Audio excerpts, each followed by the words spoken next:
Sí, bueno, pues muchísimas gracias por esta invitación. La verdad es que el tema de hablar de los grados simbólicos del rito escocés antiguo y aceptado es un tema que te ofrece su dificultad porque a diferencia de otros rituales o de otros ritos, estos 3 grados se gestan en un periodo de tiempo muy breve. Tú empiezas a investigar, por ejemplo, de cualquier ritual de emulación de York y son rituales que se han ido decantando con el paso del tiempo y de los que apenas además tenemos muchos documentos, mientras que en el caso del rito escocés antiguo y aceptado, los grados simbólicos, quiero decir, eh, pues, eh, pues transcurre todo, como digo, en un periodo a lo mejor 17, 20 años, pero además es que tenemos muchísima documentación. Es el único rito en el que realmente, más que contar con manuscritos, que los hay, trabajamos sobre todo con rituales ya impresos y publicados, lo cual eso es una novedad. Espera, permitidme un momento que cambie la pantalla. Un momento. Bueno, pues para una de las cuestiones que tenía yo pensado es cómo planteaba yo esta conferencia porque, por una parte, como digo, pues la creación de estos 3 grados simbólicos pues transcurre en un periodo de tiempo bastante reducido, pero sin encuadrarlo en todo el marco de lo que es el rito escocés antiguo y aceptado y cómo se cree y cómo nace el rito escocés antiguo y aceptado, pues era muy complicado y se quedaba todo como muy, muy huérfano. Entonces, más o menos lo que es la primera parte de esta conferencia, voy a dedicarlo a explicar cómo surge el rito escocés antiguo y aceptado y luego ya dentro del marco general, marco global, por así decirlo, vamos a entrar ya en esos 3 grados. Bueno, lo primero que debemos tener claro es lo que eran los jacobitas, porque van a ser los jacobitas los que traigan los grados que denominamos escocismo, los traigan de Escocia y del norte de Inglaterra, los traigan a suelo francés, ¿vale? A finales del siglo XVII, Inglaterra es una nación mayoritariamente protestante, Escocia ya casi que también, y sucede un hecho muy, muy importante, y es que Jacobo VII de Escocia, el rey de Escocia, que era católico, es también coronado como rey de Inglaterra. Con lo cual resulta que, bueno, pues Inglaterra y Escocia tienen un mismo monarca y este monarca además es católico en un país que es prioritariamente protestante. Entonces, claro, naturalmente al ser el católico empieza a dar pasos que favorecen a los católicos. En 1687 promulga la Declaración para la Libertad de Conciencia, que otorgaba a sus súbditos total libertad para profesar sus cultos, incluidos los católicos y sobre todo los católicos. También prometió al Parlamento irlandés que les daría la independencia.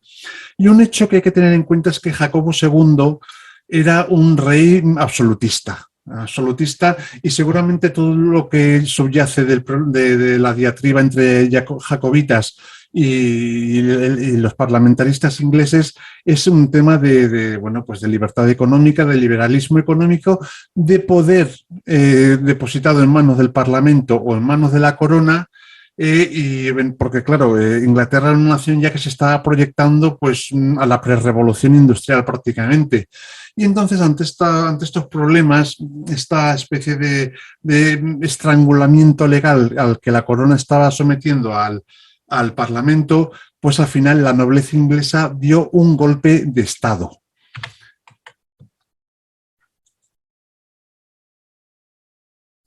En 1688 tiene lugar lo que se llama la Revolución Gloriosa. Se llama la Revolución Gloriosa porque no se derramó sangre. Entonces, aparte de que consiguieron los protestantes pues poner a sus propios reyes en Inglaterra, pero es que además se hizo sin derramamiento de sangre porque realmente no fue una revolución, sino que fue un golpe de Estado.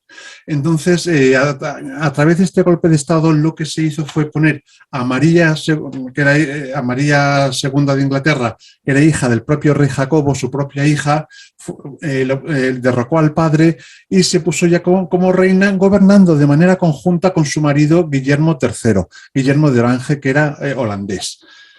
Se aprueba entonces al año siguiente de que estos dos reyes protestantes son coronados, se aprueba el Acta de Tolerancia de 1689, que, como suele pasar en estos casos, se garantizaba libertad de culto a los protestantes no anglicanos, y esto va sobre todo por calvinistas, cuáqueros y otros credos, pero no a los católicos. El que ser católico estaba todavía proscrito y te convertía en lo que se llama entonces un recusante. Siempre la corona inglesa protestante pues ha estado persiguiendo en mayor o menor medida a los católicos, pero hasta el siglo XIX, hasta finales del siglo XIX.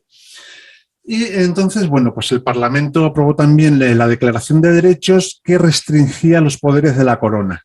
Como digo, lo que se buscaba era crear una monarquía parlamentaria económicamente de corte liberal. Y bueno, pues estamos ante lo que es la monarquía moderna inglesa, que es la que ha perdurado hasta hoy en día. Naturalmente, pues claro, el poder tiene su propia dinámica y el rey depuesto pues automáticamente intentó recuperarlo. Entonces se va a iniciar así un problema que van a ser los sucesivos levantamientos jacobitas, que se van a extender desde 1689 hasta 1745, es decir, durante 50 y tantos años, ¿vale? Y que van a estar capitaneados primero por el abuelo Jacobo II de Inglaterra y VII de Escocia, luego por Jacobo III. Lo de Jacobo III es, digamos que es honorífico, porque él nunca llegó a reinar, y luego por último por el nieto, que es Carlos Eduardo Estuardo, ¿no?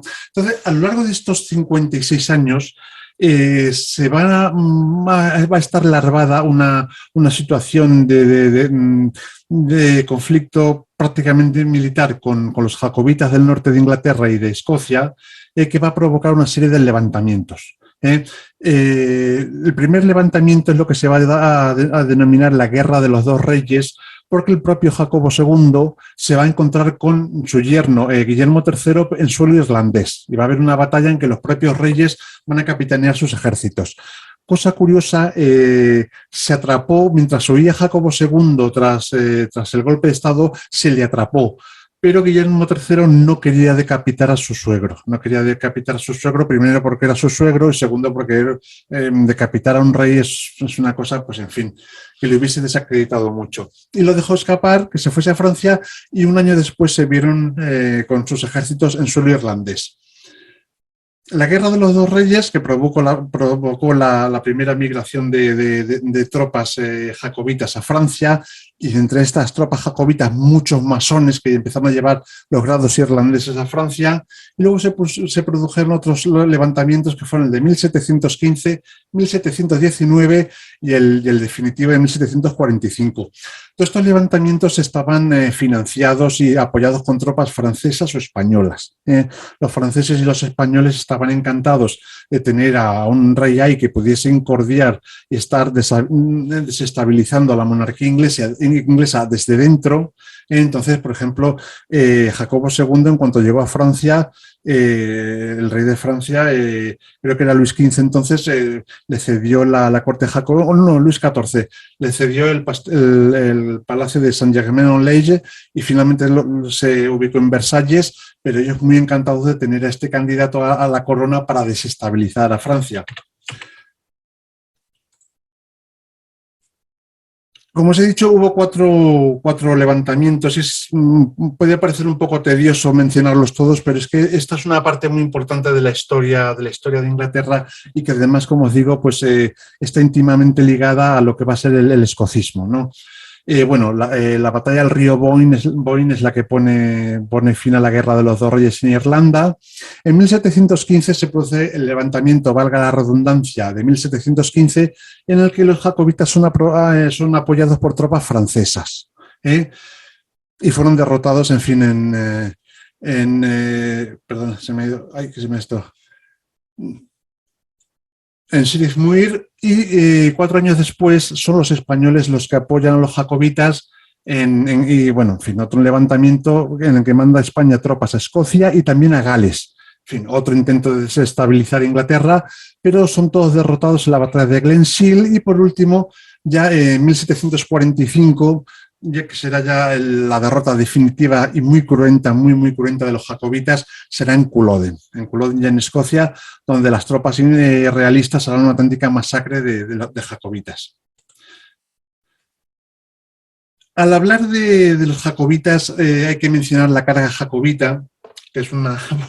Es que no se puede hablar de toda esa historia sin mencionarla, por eso lo voy a hacer brevemente. Veréis. El tema de la carga jacobita, era la forma básica de combate de los montañeses, de los Highlanders, ¿vale?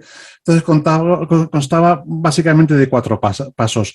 El primero, bueno, pues formaban y empezaban a gritar para atemorizar al enemigo. Con mucha frecuencia gritarían use, use, use, que ahora después lo veremos. Cuando están más o menos a una distancia 80-100 metros, cargaban contra las líneas enemigas, ¿vale? Como os lo veis ahí, los que llevaban pantalones se quitaban los pantalones, iban literalmente desnudos de cintura para abajo y iban a cargar contra las líneas realistas.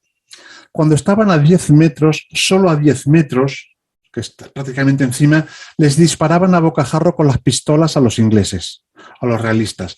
No solo ya por el daño que hiciesen los balazos, sino porque se generaba esa nube de humo con la pólvora y ya los ingleses no veían. Y entonces, aprovechando esa nube, se lanzaban ya encima de las líneas realistas. Y ese sistema le estuvo viniendo muy bien y gracias a ese sistema pudieron ganar las batallas que ganaron. La última batalla fue la de Culloden en el 45.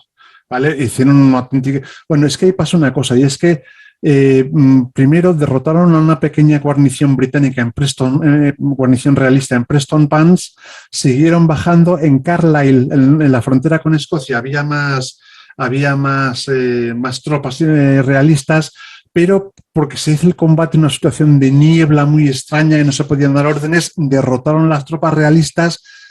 Siguieron bajando, pasaron por Manchester, donde se aprovisionaron y llegaron hasta el sur, hasta Derby, con lo cual entró auténtico pánico en Inglaterra de pensar que realmente los jacobitas podían derrocar a la corona de Hannover, ¿vale? Entonces, bueno, se creó rápidamente un ejército bastante amplio, se persiguió a los jacobitas hasta llegar a Culloden en Escocia y se hizo una masacre digna de criminales de guerra. O sea, no se tomaron prisioneros, se acabó matando a mujeres, a todo lo que se pillaba se hizo una auténtica carnicería. Y bueno, los cuadros que os pongo aquí arriba, pues el primero es uno de la batalla de Culloden y el abajo, el donde están los herreros, pues se llama Buscando a jacobitas después de la batalla de Culloden, porque fueron buscando por todas las casas, una por una, para eliminarlos. Y a lo largo de estos 56 años, perdón, claro, después de cada una de estas derrotas, los derrotados no se quedaban, se iban a Francia. Se iban a Francia y eran escoceses con un porcentaje de primero irlandeses y luego escoceses, en un porcentaje muy alto eran masones y fueron estos soldados los que fueron llevando los grados que llamamos grados escocistas a Francia. En términos numéricos, la diáspora jacobita, pues bueno, soldados irlandeses, después de la derrota de Boyne, huyeron a Francia unos 6.000 soldados, más una cifra indeterminada de civiles que eran sus familias. Esto es lo que se dio en llamar la fuga de los gansos salvajes. Si recordáis, quedan entre los grados escocistas todavía mucho la palabra de cosas como maestro irlandés o un excelente maestro irlandés. Todos esos son vestigios que quedan de la presencia irlandesa, que fueron los primeros que llegaron. Escoceses, pues bastantes más. Se estima que unos 12.000 soldados escoceses más 4.000 civiles y no hay números de los jacobitas ingleses que fueron a Francia. Más o menos para que os hagáis una idea, creo que podemos estar hablando de unas 60-70.000 personas más o menos que protagonizaron la diáspora jacobita. Generalmente lo que hacían los jacobitas cuando llegaban al suelo francés es que, como estaban muy relacionados con Escocia a nivel lingüístico y de negocios, se quedaban en la costa para negociar con el pescado, con el salazón, ahumados y cosas así. Y una cosa que quiero comentaros, yo no sé si en Ecuador, en Perú, sé que en el ritual que ellos llaman York, que en realidad es emulación, aparecen dos figuras que son las típicas de emulación en el segundo grado, que son Josué y Jefté. Josué y Jefté. y solo aparecen en el ritual de emulación, solo en el ritual de emulación.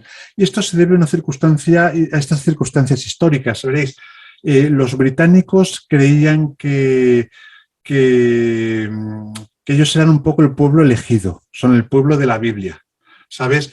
Y entonces ellos empezaban a identificarse con los grandes caudillos militares, Josué, Jefté y alguno más, David, y bueno, pues se veían ellos como que estaban un poco reviviendo los episodios de la Biblia en que los grandes caudillos judíos derrotaban a los paganos y a los politeístas, ¿no?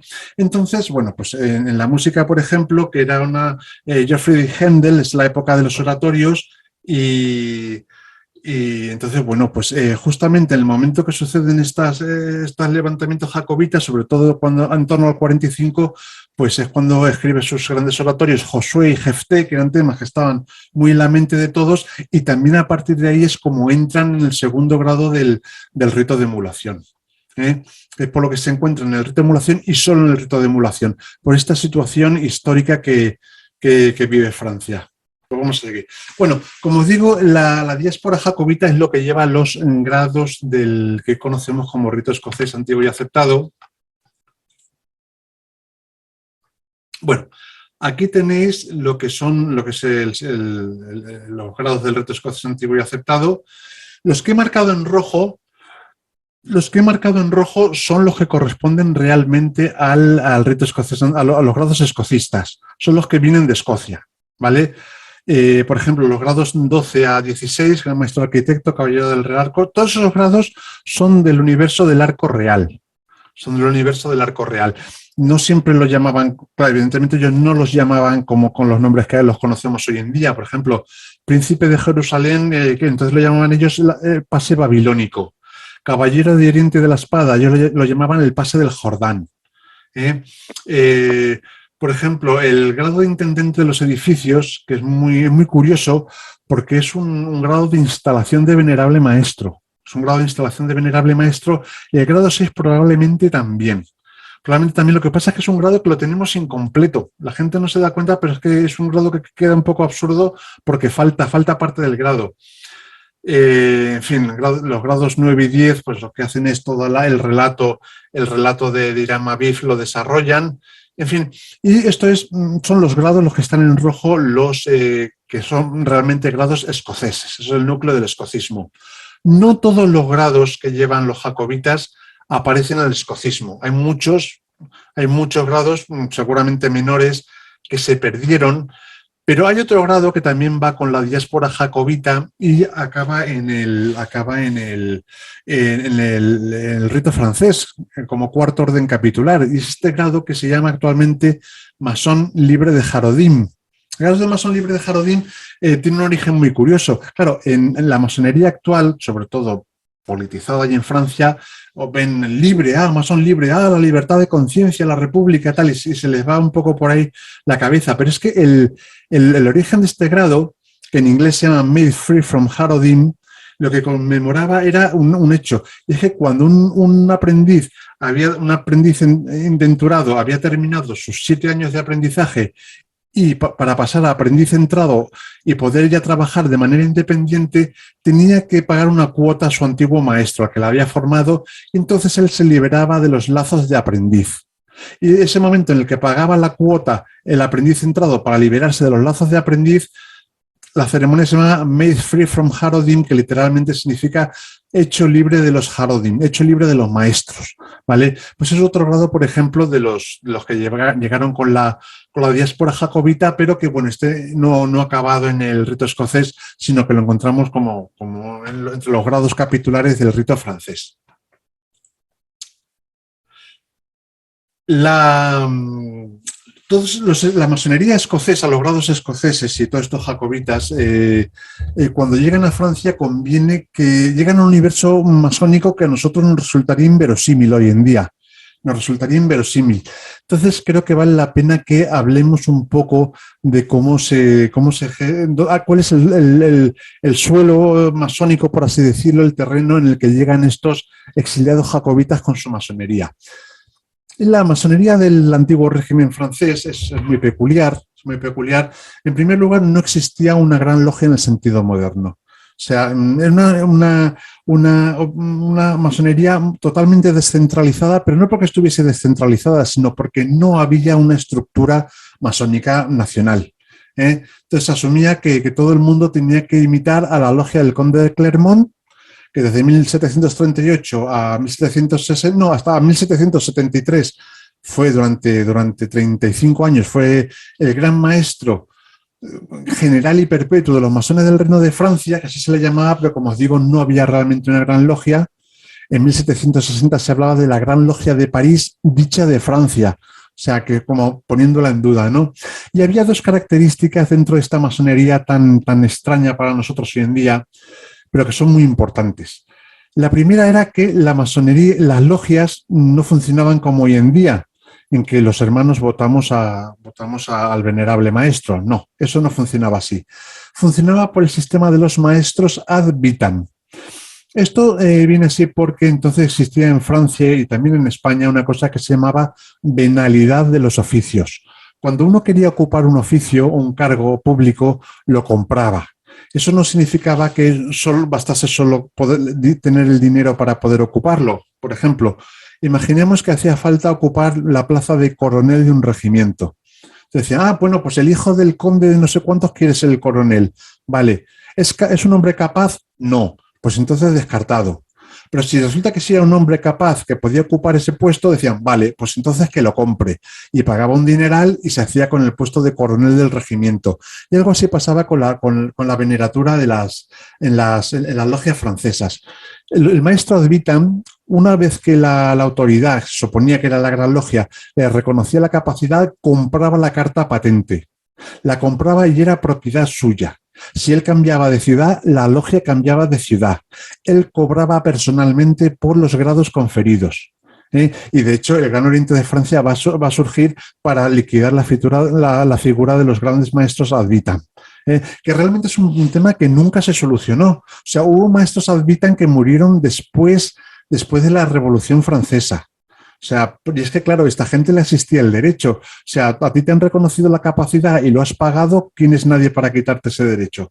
Pues es lo que pasó. Y esta situación de los maestros ad vitam, maestros vitalicios y propietarios de la carta patente, es lo que se conmemora hoy en día en el grado 20 del rito escocés antiguo y aceptado, que se llama precisamente, bueno, creo que es el gran maestro de todas las logias simbólicas o maestro ad vitam. Que es el vestigio de ese ritual. Y aparte de los maestros ad vitam, había una especie de casta nobiliaria que se llamaba los maestros escoceses, que al principio se llamaban maestros irlandeses y eran fundamentalmente maestros masones que además estaban en posesión del arco real, que entonces se llamaba maestro escocés, pero es fundamentalmente el arco real. Entonces, fijaros los privilegios que tenían los maestros escoceses. Podían llevar su regalía de maestro escocés en logia simbólica, podían llevar puesto el sombrero, podían conferir los grados simbólicos con o sin ceremonia, y en ocasiones incluso nombraban al venerable maestro, o al que entonces era respetable maestro, sin contar con los miembros. También pasaba una cosa, perdonad, aquí. Se provocó también en esta época una creación desmesurada de nuevos grados masónicos. Hay un libro de Jean-Marie Ragon, se llama Nomenclatura de 75 masonerías, 52 ritos, 34 órdenes supuestamente masónicas, etcétera, etcétera, y más de 1.400 grados. Y esto era por el hecho de que fundamentalmente el maestro ad vitam cobraba por los grados. Claro, si por 3 grados ingreso X dinero, por 30 grados ingreso 10 por X. Entonces empezó a proliferar los grados masónicos para cobrar dinero.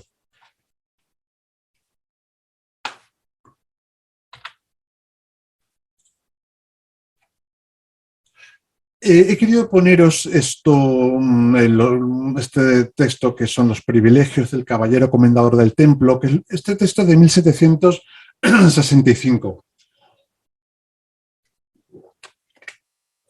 Es lo que luego va a quedar como el grado 27 del rito escocés antiguo y aceptado. Y es para que veáis los disparates, incluso yo creo que desde el punto de vista contemporáneo entonces, de lo que era la masonería del antiguo régimen francés. esta especie de clasismo aristocrático, ¿no? Los privilegios del caballero comendador del templo, bueno, pues podéis leerlos ahí, se sitúa siempre a la derecha del venerable, bien.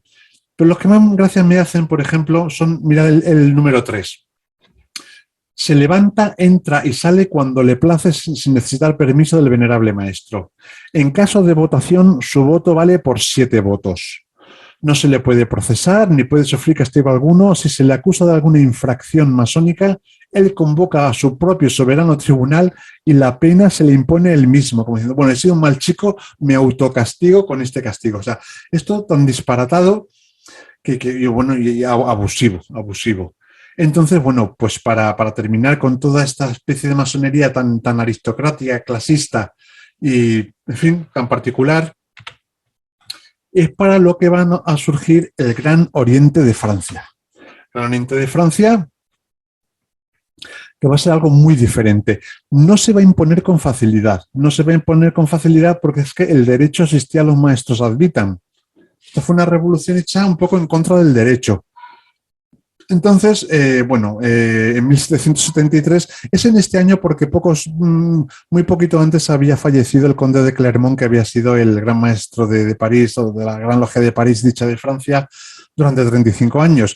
Y en cuanto muere el conde de Clermont, que al final los últimos 3 años, el conde de Clermont estaba bastante desbordado por lo que estaba pasando en la masonería francesa. De hecho, en los últimos 3 años ni siquiera hubo ninguna reunión de Gran Logia ni nada. Sencillamente dijo, voy a esperar a que me muera, a morirme yo y ya el que venga que arregle el asunto. Y en cuanto falleció es cuando surge el Gran Oriente de Francia. Una obediencia de carácter nacional muy centralizada, ofrecía cauces de representación eficaces para las provincias que tenían voz y voto. O sea, era una estructura muy moderna ya desde el punto de vista administrativo. Cosa curiosa, era de corte muy aristocrático. Y esto que ahora os puede chocar un poco, esto se manifiesta en cosas como, por ejemplo, el tema de la cámara de reflexión, escribir dentro de la cámara de reflexión, la lectura de planchas, todo el tema del simbolismo, porque quizá vosotros no seáis conscientes de ello. Pero los que estamos en contacto con la masonería anglosajona, yo en mi caso con la británica, la masonería francesa, italiana, española, y lo mismo vale para toda la masonería hispanoamericana, es de nivel intelectual más alto que la anglosajona. Estoy pensando ahora mismo en Poncho que creo que es medio yanqui, me parece. Pero al menos aquí en Inglaterra hay una diferencia, en España hay una diferencia cultural muy amplia entre lo que es la masonería de los ingleses y la de los españoles. El nivel cultural es más alto entre lo de los españoles, que en general el masón español o es un bachiller o un universitario, alguien muy leído. No sé cómo será en Estados Unidos, pero me imagino que pasará un poquito lo mismo. No creo que, porque entre los anglosajones no se leen planchas, por ejemplo, es un tipo de trabajo muy distinto. Se prohíbe también reunirse en tabernas y locales profanos, se suprimen, por supuestísimo, los maestros ad vitam, fundamental. Ya se estableció que las logias elegirían a su venerable maestro cada 3 años. Claro, los maestros ad vitam se reúnen en lo que denominaron la Gran Logia de Clermont o Gran Logia de Francia, declararon al Gran Oriente de Francia como cismático, en fin, y estuvieron con una diatriba que se mantuvo todavía hasta después de la Revolución Francesa, pero el futuro era ya del Gran Oriente de Francia. Y en este momento tenemos, por una parte, la estructura del Gran Oriente de Francia y por otra parte ya tenemos que hay ya grados escoceses en suelo francés. Y es aquí cuando ya va a empezar, ya nos estamos aproximando al comienzo de la historia de los grados simbólicos del rito escocés antiguo y aceptado. Una idea básica que tenemos que tener siempre presentes.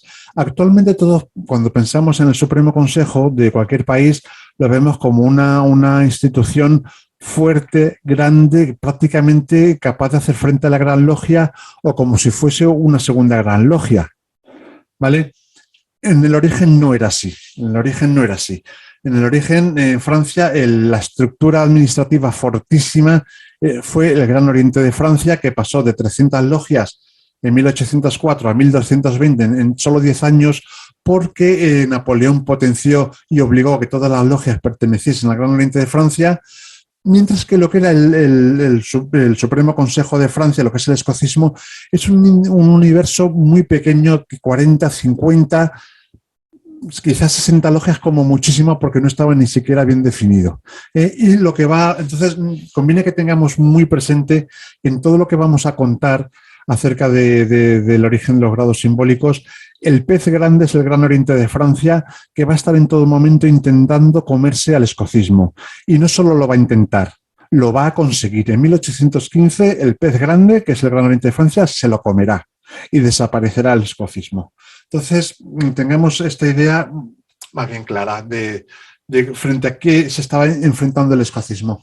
Bueno, aquí tenemos pues los comienzos de todo lo que va a ser el rito escocés antiguo y aceptado ya en suelo francés. Llega en 1804 Grastilly con una carta credencial emitida por el Supremo Consejo de Charleston. Establece un Supremo Consejo Provisional, un consistorio y en octubre el Supremo Consejo de Francia. Lo que pasa es que todos estos movimientos del escocismo se van a chocar contra una realidad. Y es que Napoleón I va a querer unificar toda la masonería francesa bajo el Gran Oriente de Francia. Entonces, todo lo que tanto el rito francés como el rito escocés se va a poner bajo jurisdicción del rito de Francia. Se firma un concordato según el cual el Supremo Consejo de Francia mantendría los ritos, los altos grados del escocismo, pero el Gran Oriente de Francia no lo respeta. Y solo un año después, pues crea su propio consistorio, los escocistas rompen el acuerdo, en fin, empieza ahí, se van a haber unos años de dimes y diretes por esta jurisdicción. Al año siguiente, el Supremo Consejo de Francia cede los grados 4 a 18 al Gran Oriente de Francia, se conforma con los grados 19 a 33. Pero al final, nada, en 1815 desaparece el Supremo Consejo y el único poder que queda yo omnímodo es el del Gran Oriente de Francia. Y es en este momento cuando el escocismo durante 7 años va a desaparecer en suelo francés, que revivirá luego en 1822. Y es en todo este contexto de que el pez grande se está comiendo al pez chico cuando van a empezar a surgir los grados de aprendiz, compañero y maestro del rito escocés antiguo y aceptado. Debemos tener en cuenta una idea básica, ¿vale? Y es que los 3 grados simbólicos del rito escocés antiguo y aceptado, el aprendiz, compañero y maestro, se crean con un fin muy definido, y es que las logias escocistas se diferencien del Gran Oriente de Francia. Tenemos que marcar nuestra propia identidad para que no nos coma el pez grande. Y eso es por la razón por la que se hacen estos grados simbólicos, que hasta entonces pues no existían. Las logias escocistas trabajaban en rito francés, que es el rito de los modernos, traducido al francés en rito francés, los 3 primeros grados, y luego ya trabajaban grados escoceses. Pero ahora van a intentar también crear sus propios rituales para los 3 primeros grados y así, como digo, pues diferenciarse del Gran Oriente de Francia. Unas ideas generales acerca de los grados simbólicos del rito escocés antiguo y aceptado. La primera, hay hermanos que yo me quedo aquí muy sorprendidos, que dicen que cuando nos han visitado logias escocesas aquí en Benidorm, en esta zona, como somos una zona turística, pues a veces hemos tenido invitados escoceses y logias enteras que han representado el ritual escocés. Y cuando he ido a ver los hermanos del rito escocés antiguo y aceptado, dicen, anda, pero si esto no se parece a lo que hacemos nosotros. Claro que no se parece, porque realmente el rito escocés antiguo y aceptado en estos 3 primeros grados es una especie de creación artificial hecha sobre el chasis del rito francés, pero que no tiene origen escocés. Entonces, bueno, creo que eso no hace falta repetirlo. Los grados escoceses son del 6 al 16, con la excepción del 11. Como os decía, el rito escocés antiguo y aceptado en estos 3 grados es una creación francesa, fabricada sobre el chasis del rito francés, que es en realidad el rito de los modernos de Londres, traducido al francés, con el objetivo de desmarcarse del Gran Oriente de Francia. ¿Vale? Y también una cosa que conviene tener en cuenta, y es que el rito escocés va a sufrir muchísimos cambios, muchísimas mutaciones que lo van a hacer irreconocible, porque va a cambiar muchísimo, porque la propia masonería francesa va a ir cambiando tanto en su naturaleza como en sus objetivos. Cuando se habla de rituales en Francia, y es el momento en que tenemos que, esto es esto es el año cero, por así decirlo, con el que vamos a empezar a estudiar los tres primeros grados, los grados simbólicos del REA. Este ritual, que es el Régulateur du Maçon, el Régulateur, que es de 1801, en lo que es el ritualismo francés, es como el año cero. Antes de llegar al regulateur, todo lo que se va haciendo de rituales en el suelo francés es como si fuese destinado a llegar al regulateur. Y a partir del regulateur, todos los rituales que se van haciendo y todas las innovaciones es como si se fuesen alejando del regulateur. Este es el punto de referencia siempre. Es el año cero de la ritualidad masónica, por así decirlo. Hasta llegar a este ritual, pues en fin, todo se va encaminando aquí, son variaciones y pruebas, y a partir de aquí pues nos vamos alejando, pero esta es la referencia realmente. Hay dos cuestiones que no sabía cómo meter ahora al hablar del comienzo de los grados simbólicos del escocismo. Uno es hablar de este personaje tan curioso, Antoine Firmin Abraham, permitidme que diga Firmin porque nos será más fácil pronunciarlo. Uno es hablar de Antoine Firmin Abraham, que es el primer gran apologeta ideólogo del escocismo. O sea, no sabemos qué cara tenía, no sabemos qué cara tenía, si sabemos que era marino de profesión. Entonces, por eso he puesto ahí eso para que veáis cómo era la vestimenta de los marinos. Y Antoine Firmin Abraham sostenía una idea un poco no, totalmente equivocada. Y es que él pensaba que en todo el mundo la masonería practicaba los altos grados escocistas, incluido Inglaterra, y decía, pero aquí en Francia, ¿por qué no lo hacemos? Y lo hace así en todo el mundo, que no se hacía así en todo el mundo, ni muchísimo menos. Pero él pensaba que sí, ¿no? Entonces, claro, esto nos hace reflexionar por qué, o sea, surge realmente el tema del escocismo y qué creían que era el escocismo los primeros escocistas, ¿no?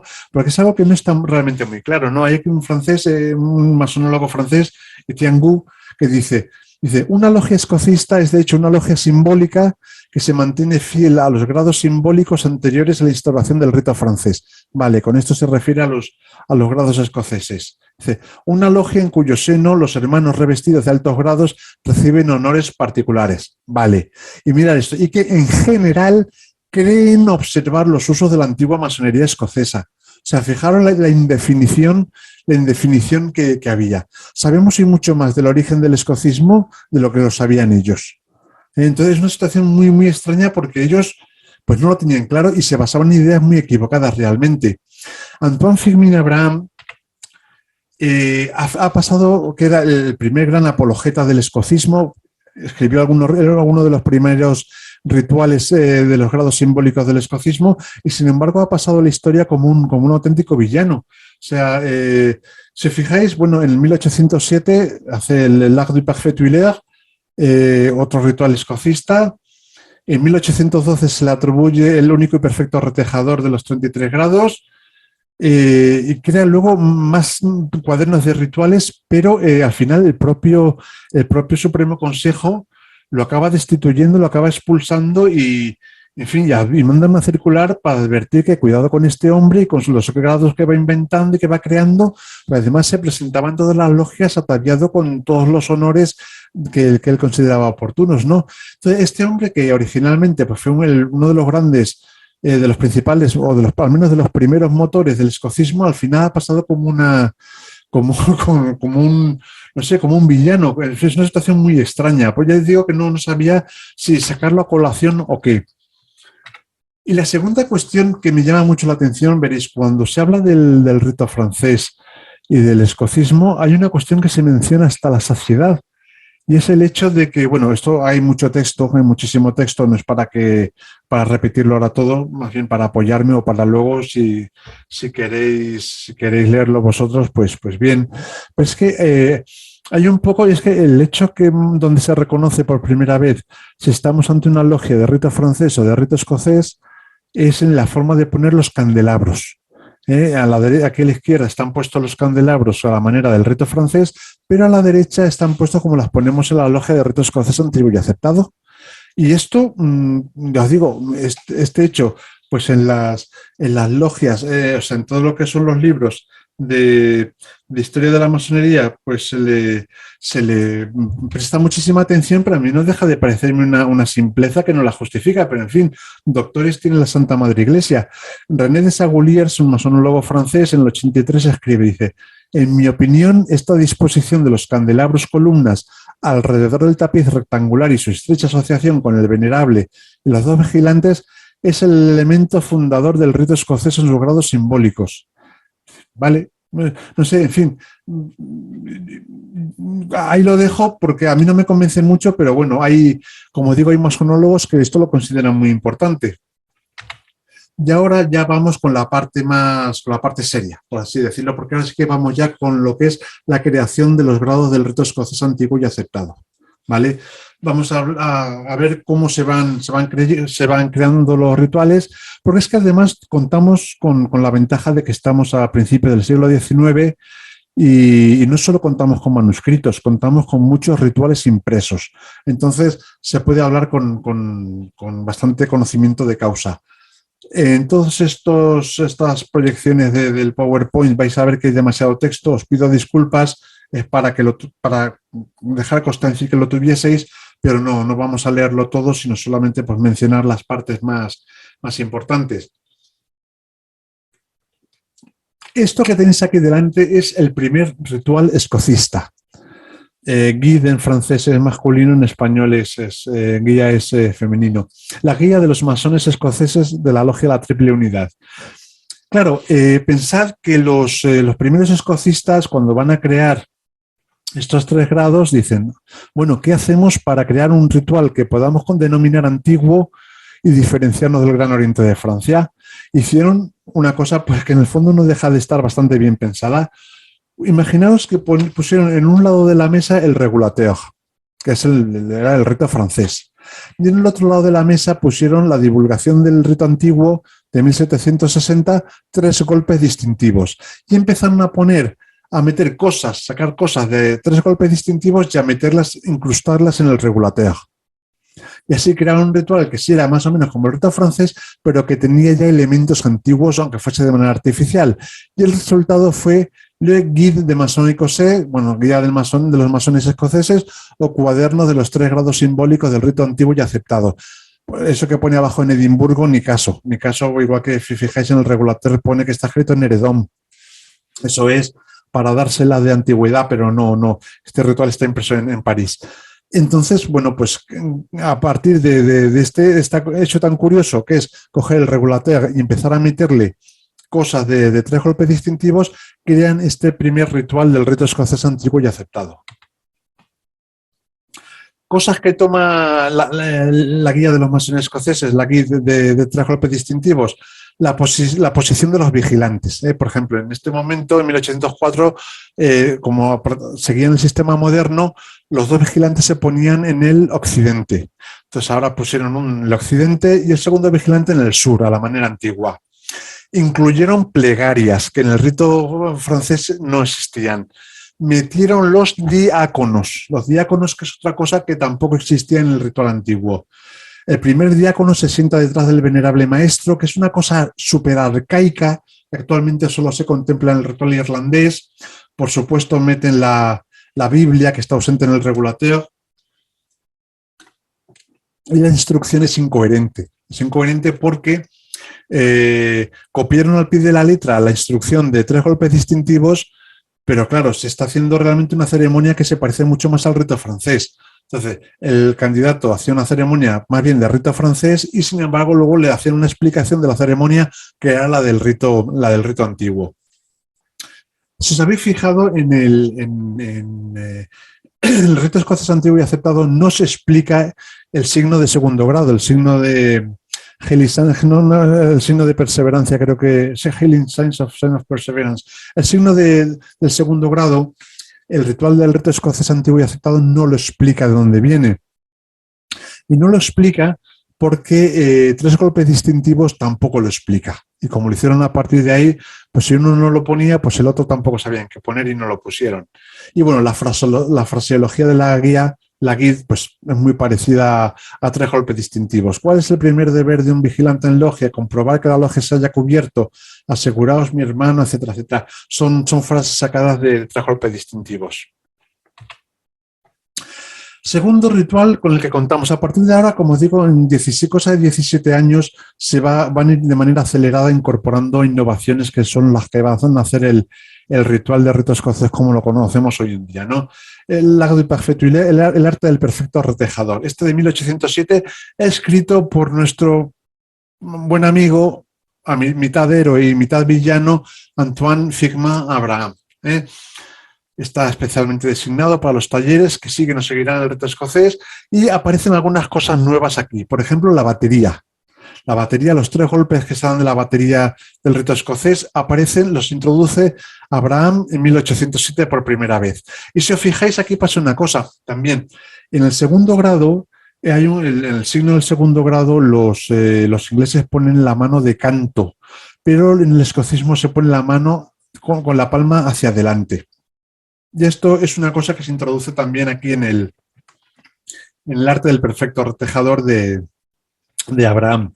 En esta época el mandil de maestro era blanco con el borde azul, es decir, seguían, y un sol sobre la babita, seguían trabajando con mandiles del rito francés, seguían trabajando con regalía del rito francés. El mandil escocés, previamente dicho, tardará todavía un poquito. Otro manuscrito. Todo esto es que es un poco árido porque así repasando cómo van introduciendo las novedades. El manuscrito del Supremo Consejo de Bélgica, cuaderno del grado 33. Bueno, introducen una cosa que no se había visto antes nunca en suelo continental, y es que hacen algo que hoy en día solo se mantiene en Irlanda, la circulación de palabra de compañero. O sea, por medio de los diáconos, los vigilantes transmiten la palabra del grado al venerable maestro, que es una ceremonia de corte muy esotérico. Eso nunca se había hecho en Francia hasta ahora. En el tercer grado, los maestros están vestidos de negro, con sombrero de ala ancha, crespón, guantes blancos, mandil habitual, siguen siendo con los mandiles del rito francés, llevando azul. Los diáconos siguen haciendo lo mismo en el tercer grado, circular la palabra. Y bueno, les pasa una cosa muy curiosa, que es que los narran la versión completa de la leyenda de Hiram Abiy y la narran mal. Hay una versión una versión moderna y una versión antigua. La versión moderna se ajusta mucho mejor a los acontecimientos astronómicos que la motivan. No voy a entrar en más detalles porque hay aprendices. Y la versión antigua es más inexacta. Y ellos cogen parte de la antigua y parte de la moderna. Es una cosa un poco curiosa. Como os digo, esto es, como contamos con mucha documentación, ir diciendo qué cambio se va introduciendo en cada momento, ¿verdad? Aunque no sé hasta qué punto es divertido, pero bueno. Retejador de los 33 grados del rito escocés antiguo y aceptado, rito antiguo dicho aceptado, 1813. Ya han pasado 9 años, 9 años desde que se crea el Supremo Consejo. ¿Qué se introduce en este ritual? Pues se introducen las paredes rojas. Es la primera vez que aparecen las paredes rojas, ¿vale? Ay, perdonad. Parecen las paredes rojas que ya van a ser tan características del rito escocés. Hay dos vigilantes a la manera antigua, uno al oeste y al sur, y los oficiales son ya prácticamente los mismos que actualmente. Orador, secretario, tesorero, expertos, guardasello hospitalario, maestro de ceremonias. En este ritual ya no hay diáconos, Ah, bueno, sí, mirad, sí los hay. Cuando desaparecen creo que es en el 43. No lo sé, vale, sí, todavía se mantienen, perdonad. Total 18. Y bueno, la regalía consiste en un mandil blanco con la babeta levantada. La babeta levantada no estoy seguro de que sea una cosa francesa, porque yo creo que también la he visto en Estados Unidos. Pero por primera vez ahora en 1813 aparece el mandil forrado y bordeado de rojo para el maestro, con las letras MB en rojo. Es aquí en este ritual, en el retejador de los 33 grados, de 1813, cuando aparece el mandil con el borde rojo típico del escocismo. Y como veis es otra versión impresa, un ritual impreso.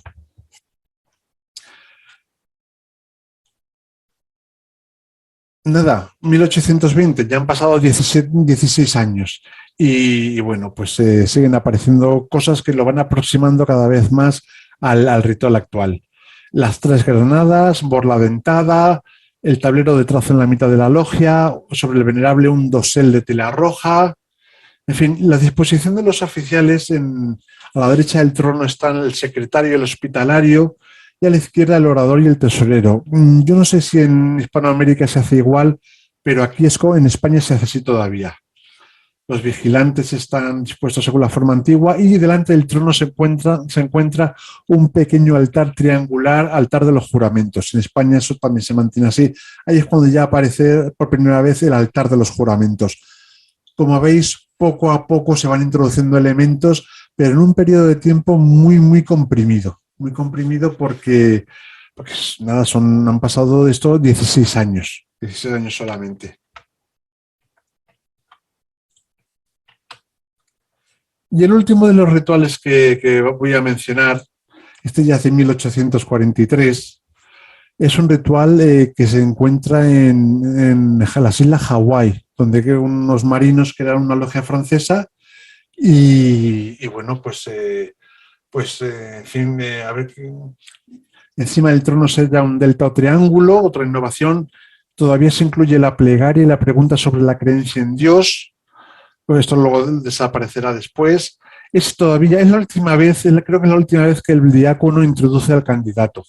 El diácono es entonces el hermano terrible. Creo que es la última vez que lo es. A partir de aquí ya deja de serlo y es el experto el que lo hace. El candidato es purificado por el aire, por el agua, por el fuego. Ya aparecen los ruidos, el entrechocar de las espadas, el silencio del último viaje, en fin. Y esto se parece mucho a lo que hacemos hoy en día. La obligación se toma ante el altar con el candidato de rodillas. Un detalle laicista. Se presta juramento sobre los estatutos de la orden, pero no sobre la Biblia. Y si os fijáis, también aparece, se da la luz ante el círculo de espadas, es como la seguimos dando en España, y luego se golpea sobre la espada 3 veces sobre la cabeza del candidato. Como digo, es un ritual también que es muy laicista. El tercer grado te lo explican como que es una cosa de contenido solar. Es un ritual en el sentido un poquito extraño. Pretende ser antiguo y al mismo tiempo pues es laicista. Creo que ya no hay ninguno más ritual. Más o menos es que todo esto es realmente, como contamos con toda la documentación, es ir enumerando cómo va avanzando el ritual. Yo veo que hay poco misterio en ello. Sabemos en cada momento qué cosa aparece y en qué momento. Entonces, y como digo, de una manera muy precipitada, y porque querían sobre todo diferenciarse del Gran Oriente de Francia y lo hicieron, pues como decimos en España, a toda pastilla, ¿no? Cuando me comentó Enrique la posibilidad de dar esta conferencia, yo pensaba, digo, vamos a hablar de los grados de los grados del escocismo propiamente dicho, ¿no? Los del arco real, gran superintendente del edificio, cosas así. Dice, no, vamos a hablar de los grados simbólicos, aprendiz, compañero y maestro. Y bueno, pues yo ya me di cuenta de que el tema es que os lo he comentado todo lo divertido que se puede comentar, porque es que es más bien una enumeración casi notarial de cómo van apareciendo las cosas. Y es así, no se hace porque se vaya buscando un misterio especial, un significado esotérico, no, se hace para diferenciarse del todopoderoso Gran Oriente de Francia, y se crea de esta manera. No obstante, hay una serie de cosas que quiero que comentemos antes de ir terminando, que todavía falta un poquito, y es esto, veréis. Vamos a hablar de 3 cuestiones. Una es la cámara de reflexión, porque la cámara de reflexión, la gente tiene ideas muy equivocadas acerca de ella, creo yo. La segunda cuestión es la etimología de la palabra, de la expresión usé. Y por último, la divisa libertad, igualdad y fraternidad. Entonces vamos a comenzar por la cámara de reflexión. Todos más o menos tenéis la idea de que la cámara de reflexión está hecha para que el candidato se le deje ahí y reflexione y escriba su testamento vital, por así decirlo, no sé cómo lo llamáis allí, pero sobre todo para que reflexione. Pero es que la cuestión es que los rastros, por así decirlo, de la arqueología masónica o arqueología de los rituales nos enseñan que el origen de la cámara de reflexión es muy distinto. Mirad, en el ritual de emulación, por ejemplo, bueno, el ritual de emulación es que de 1816. Pasa una cosa, no se habla nada de cámara de reflexión, pero es inexcusable siempre decir que el candidato, cuando fue preparado, dice, ¿dónde fuisteis preparado inicialmente para ser recibido masón? Dice, en mi corazón.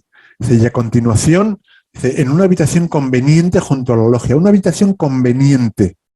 No dice que sea para reflexionar, pero conveniente, una habitación. En 1737, tan temprano, porque es en 1730 cuando se publica Masonry Dissected. Solo 7 años después aparece este ritual francés, Recepción d'un franc-maçon, recepción de un franc-maçon, que es la traducción de un texto alemán. Y dice, el recipiendario es conducido por el proponente, que se convierte en su padrino, a una de las habitaciones de la logia donde no hay luz. Y luego en el 45 otro ritual dice, la recepción de la logia debe estar compuesta por varias habitaciones, en una de las cuales no debe haber luz. Y es a esta donde lleva el padrino al recipiendario. O sea, hay una habitación a oscuras junto a la logia donde hay que meter al candidato, pero no lo están poniendo a reflexionar.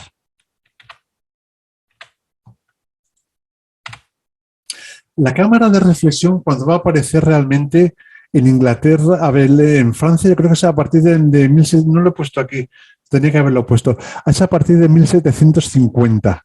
En Don Pernetín, no recuerdo una orden con un grado muy largo de verdaderos iluminados de Aviñón, no sé qué. Hace 1750 es cuando aparece la cámara de reflexión para que reflexione realmente el candidato.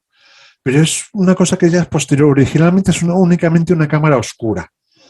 Esta cámara de reflexión, pensad que aparece en Londres y en París. O sea, en el rito de emulación, la cavitación conveniente y la cámara de reflexión del escocismo y del rito francés. Pero no aparece ni en Estados Unidos ni en Irlanda.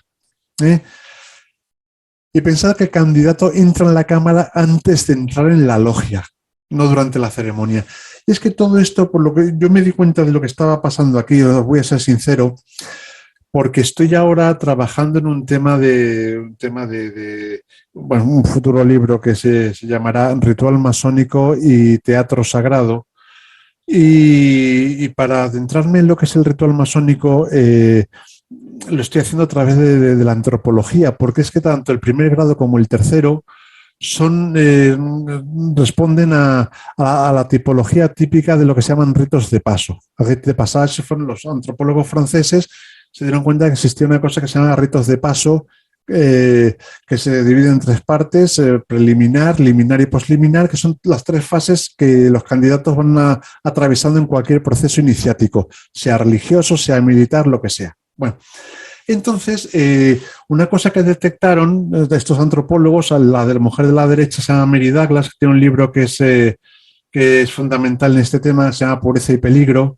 Luego Victor Turner, que es un antropólogo escocés, se dieron cuenta de que las tribus africanas, cuando iban a iniciar a alguien, lo primero que hacían era meterlo precisamente en una cabaña y dejarlo ahí durante un tiempo.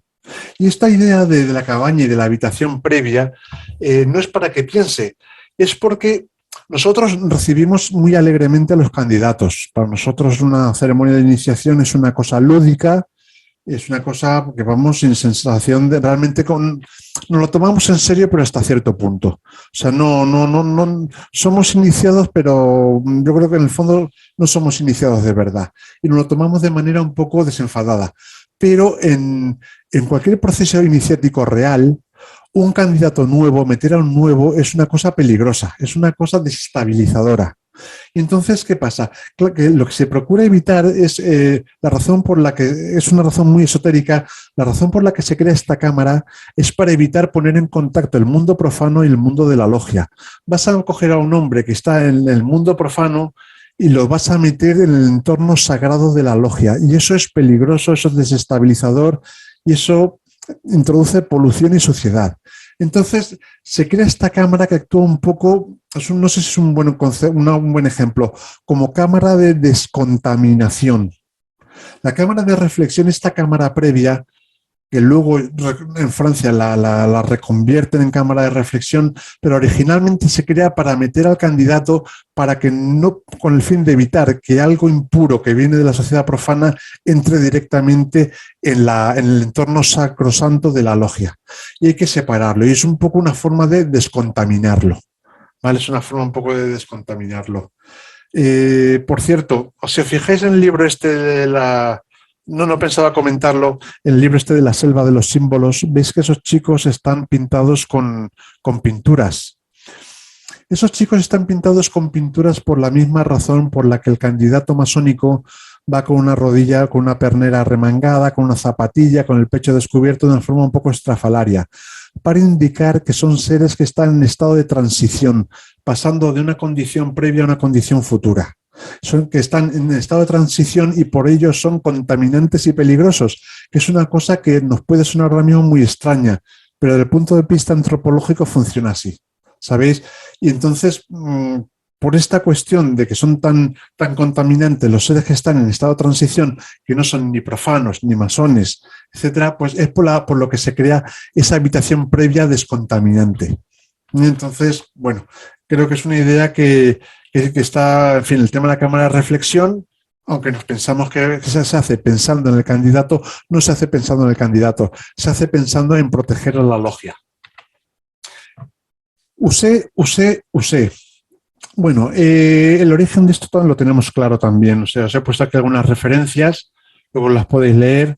Son textos de libros, porque claro, antes de hacer cargas, no solo los escoceses, también los británicos, también los ingleses, gritaban usé, usé, usé. Y como veis en la cita que pongo en verde, o sea, cuando estaban brindando por el rey Jacobo Estuardo, pues brindaban diciendo usé, usé, usé, que era un grito de guerra, ¿no? Y fijáis en el último texto, dice, apenas, esto es durante el levantamiento jacobita del 45, dice, apenas habíamos llegado a nuestros puestos cuando comenzó un usé, y comenzaron a ponerse las boinas y las gorras, y conforme el usé recorrió nuestras filas, supimos que habíamos elegido luchar. Es decir, es un grito fundamentalmente guerrero. Y que lo hacían los británicos en el caso de las cargas, aunque es fundamentalmente escocés, ¿vale? La cuestión es qué significa usé. La cuestión es qué significa usé y yo aquí os voy a plantear una posibilidad, veréis. Yo he leído muchas tonterías acerca de la etimología de la palabra usé. Dicen que si en no sé, que si en arameo, que si en árabe, que si en hebreo, tal. No. Los jacobitas y sobre todo los Highlanders eran gente muy, pero que muy inculta. Muchísimos de ellos no hablaban en inglés, lo que hablaban es en gaélico. Este final del siglo XVII, el gran éxito literario de Escocia es imprimir la Biblia en gaélico para que los Highlanders y católicos del norte pudiesen leerla. ¿Vale? Entonces hay que buscar el origen de la palabra usé dentro de, o bien de la lengua inglesa o del gaélico. Entonces resulta que me puse a mirar y sucede una cosa, en el Oxford English Dictionary hay dos palabras que son hisse y isa, que son sinónimos de hoist. Hoist es el mástil de una bandera. Y la palabra esta isa a mí me recuerda mucho a usé. Claro, es que pasaba una cosa, esto es una mera especulación, o sea, esto es una mera especulación mía, solo que yo creo que entra dentro de lo verosímil y por eso os la comparto. Pero esto no tiene base científica, es una especulación mía. Y es que, ¿cuáles son los mástiles, los isa, los ise, estos mástiles a los que hacen alusión los escoceses, los jacobitas? Los escoceses en general tenían una técnica para parar a la caballería. Ellos no tenían caballería, la caballería es una cosa muy cara. Y cuando se les venían encima las cargas de caballería, ellos lo que hacían es el schiltron, una especie de anillo defensivo con esos mástiles, con esos troncos, como queramos llamarlos, afilados para que los caballos se insertasen en las maderas y así poder detener la carga de caballería. En el fondo, yo tengo la duda de si cuando hablan de usé, de isa, de estos mástiles, lo que se están refiriendo es a esto. Recordad que cuando se hace se dice usé, se hace un gesto muy particular con la mano, se extiende el brazo hacia adelante y en el fondo digo yo, ¿no sería esa la forma de decir mástiles arriba o estos troncos arriba afilados para montar el Siltron? Pero como os digo, esto es una mera especulación mía, solo que yo creo que tiene un puntito de verosimilitud. Y para terminar con lo que es el tema del origen de los grados simbólicos del rito escocés antiguo y aceptado, quiero mencionar el tema de libertad, igualdad y fraternidad, porque creo que existe la idea equivocada de que esta divisa es parte consustancial de la masonería. Yo, como os he comentado al principio, rechazo profundamente todo lo que sea politización de la masonería. No me gusta nada y me parece que la espiritualidad y la política son absolutamente incompatibles. Lo siento, hay otros que pueden pensar que sí, yo creo que no. Entonces, yo me acuerdo que escuché una conferencia. Eso solo escuché los 2 primeros minutos. Era una gran maestra de alguna logia femenina española, no era tejerina, y empezaba diciendo, en la Edad Media los masones operativos se reunían en unos sitios que se llamaban logias, que estaban junto a los templos que construían. En la Edad Media, estamos hablando de la Edad Media, y decía esta buena mujer, y en un ambiente de libertad, de igualdad y fraternidad discutían de asuntos políticos y sociales. Y dice, ya no seguí escuchando porque después de semejante barbaridad, pero es que hay muchos hermanos que se piensan que la masonería medieval y estas cosas que ya existían los conceptos de libertad, igualdad y fraternidad, lo cual es una barbaridad. En la masonería anglosajona los 3 pilares son amor fraternal, ayuda y verdad. Y las palabras libertad, igualdad y fraternidad aparecerán en la masonería francesa, tras haber sido adoptadas como lema por la Segunda República. O sea, estamos hablando prácticamente de 1850. El 8 de septiembre de 1848 se hace oficial el lema libertad, igualdad, fraternidad como divisa de la República. Y ese mismo año se planta una representación del Gran Oriente de Francia en el Ayuntamiento de París y proclama que la francmasonería en toda época ha sido estandarte de estas palabras libertad, igualdad y fraternidad, lo cual es un disparate. Es un disparate. En 1849 el Gran Oriente de Francia afirma que la divisa de la francmasonería ha sido en todas las épocas libertad, igualdad, fraternidad. Se ve que no sabían mucho de los antiguos deberes y de estas cosas. Y por fin en 1869 la Gran Logia Central, que era la escocista, solicita la introducción de la divisa de libertad, igualdad, fraternidad y el Supremo Consejo accede a esa petición en 1873. 1873 es cuando las logias de rito escocés antiguo y aceptado empiezan ya a tener como divisa las palabras libertad, igualdad y fraternidad. 1873, el Segundo Imperio. Estamos hablando de una época que es antes de ayer. Es antes de ayer. Luis Napoleón Bonaparte, Napoleón III, que fue el presidente de el único presidente de la Segunda República y luego emperador. O sea, de él, aparte de cuadros, tenemos fotografías. Estamos hablando de una época donde la fotografía ya era un fenómeno comercial. Es decir, estamos hablando de la época de nuestros tatarabuelos. Y entonces ya digo, es que hay gente convencida de que el tema de libertad, igualdad y fraternidad procede prácticamente de la Edad Media, y no es así, por el amor de Dios. Es una cosa muy moderna y que yo, aunque yo soy muy partidario de estos 3 valores, pero también creo que responden a una politización de la masonería. Yo, como soy de emulación, yo me sigo quedando con lo de amor fraternal, ayuda y verdad. Pero, en fin, he querido comentar lo de esta divisa, libertad, igualdad, fraternidad, para que tengamos claros que es un añadido a la masonería francesa y muy tardío, pero que no forma parte consustancial de la masonería tradicional.